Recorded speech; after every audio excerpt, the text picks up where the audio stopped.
If you've ever dealt with a power-hungry HOA Karen who thinks the world revolves around her, then you're going to love this story, because nothing is sweeter than watching someone who thrives on control finally lose it when the tables turn. Don't forget to hit that subscribe button and stick around till the end, because this one is full of twists, petty revenge, and the ultimate reveal that left an entire neighborhood speechless. When my father passed away, he left me something I wasn't expecting.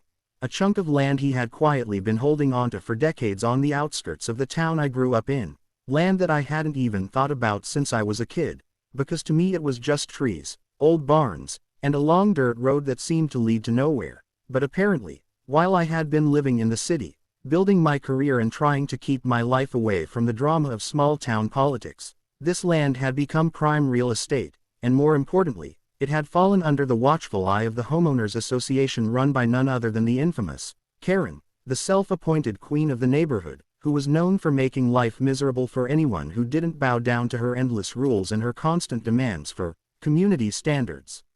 Now, you have to understand, this wasn't just any HOA president. This woman treated her position like she was ruling over a kingdom, sending out nasty letters if someone's grass was half an inch too tall, fining people for leaving their trash cans out too long, or lecturing families for having the wrong shade of beige on their garage doors. I had heard stories about her growing up, but when I pulled into town and parked my old truck in the driveway of the small farmhouse my dad had left me, I didn't expect to encounter her within the first 20 minutes of my return. I was still unloading my suitcases when I heard the sharp click of heels on the gravel and turned to see her marching up the path, clipboard in hand, hair sprayed into a helmet, lips pursed like she had just sucked on a lemon, and before she even said hello or asked who I was, she barked, "You can't park that here, this neighborhood has strict regulations against commercial vehicles." I blinked, genuinely confused, because it was just my pickup truck, dusty from the long drive, but she was already scribbling something down on her paper like she was issuing me a ticket. I told her politely that this was my land, inherited from my father, and I'd park my truck wherever I wanted, but that only made her puff up like an angry bird, snapping that all land in this subdivision is subject to the HOA, and if I didn't like it, I could expect heavy fines and legal trouble. That was the moment I realized two things. 1, she had absolutely no idea who I was, and 2, she had no clue what she was about to walk into. Instead of arguing, I just smiled, thanked her for the welcome, and went back inside, but in my head, I was already planning what she didn't know, and what I was about to confirm with the paperwork my father's lawyer had given me, was that my land wasn't actually subject to her HOA rules at all. In fact, my father had deliberately kept it separate, negotiating a quirky but legally binding agreement years ago that meant my property wasn't under their jurisdiction.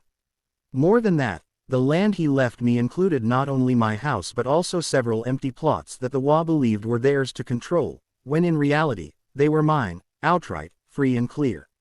That night, as I flipped through the documents, I discovered something even juicier. The HOA's clubhouse and community pool were built on land my dad had leased to them under a 30-year agreement, which had expired just 2 months before his passing. Which meant that now, those facilities, the crown jewel of Karen's empire, belonged to me, not the HOA. I almost laughed out loud thinking about the meltdown she was going to have when she found out. But I didn't rush to tell her. Instead, I let her dig her own grave first.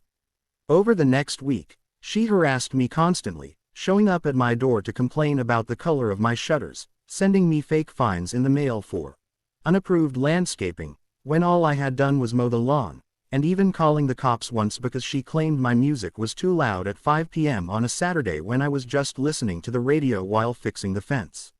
Each time, I played dumb, nodding politely, never giving her the satisfaction of a fight, but inside I was counting down the days until the HOA's monthly meeting, which I knew she would be leading with all her usual smug arrogance.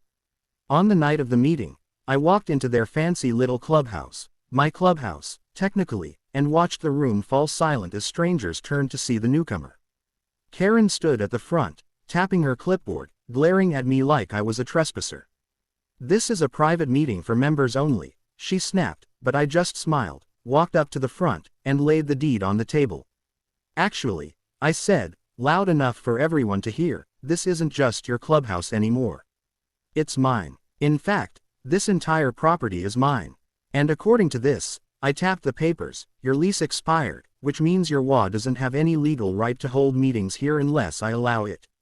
The look on her face was priceless. Her jaw dropped, her eyes bulged, and for the first time since I'd met her, she had no snappy comeback. The room erupted in whispers, neighbors looking between me and her like they were watching a live soap opera, and I didn't stop there. I explained that I was the new landlord of not only the clubhouse but also several undeveloped lots in the neighborhood, and from now on, anyone renting or using those spaces would be dealing directly with me, not the HOA. Karen tried to argue, shrieking about bylaws and community rights, but I shut her down with the cold, hard legal documents my lawyer had notarized. You've been bullying people for years, I said, but those days are over. From now on, this land answers to me, and if you want to keep hosting your little meetings here, you'll be paying rent, fair market rent. The room gasped, some people even chuckled under their breath, and Karen's face turned redder than a stop sign. She stormed out, slamming the door so hard it rattled the windows, but that was just the beginning of her unraveling. Over the next month, I watched as she tried everything to claw back control. She sent out mass emails calling me a fraud, but I countered by mailing every resident copies of the deeds and leases.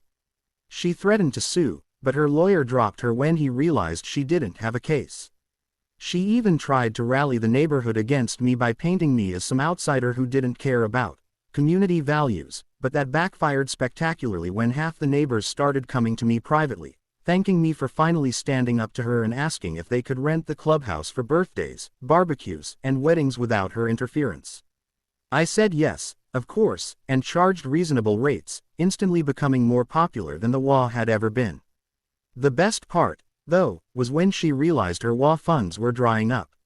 Without access to the clubhouse or the pool, residents stopped paying their dues, and without dues, her little empire collapsed.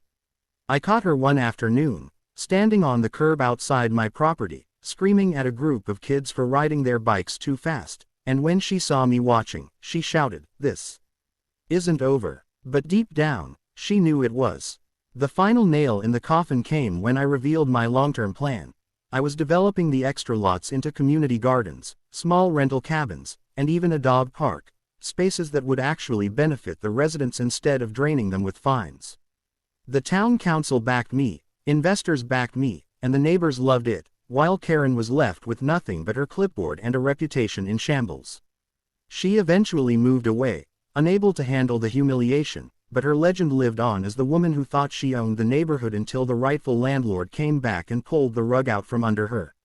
And me, I sat back on the porch of my dad's farmhouse, sipping coffee, looking out over the land he had passed down, and I couldn't help but smile knowing I had not only honored his legacy but also freed an entire community from the grip of one very bitter Karen.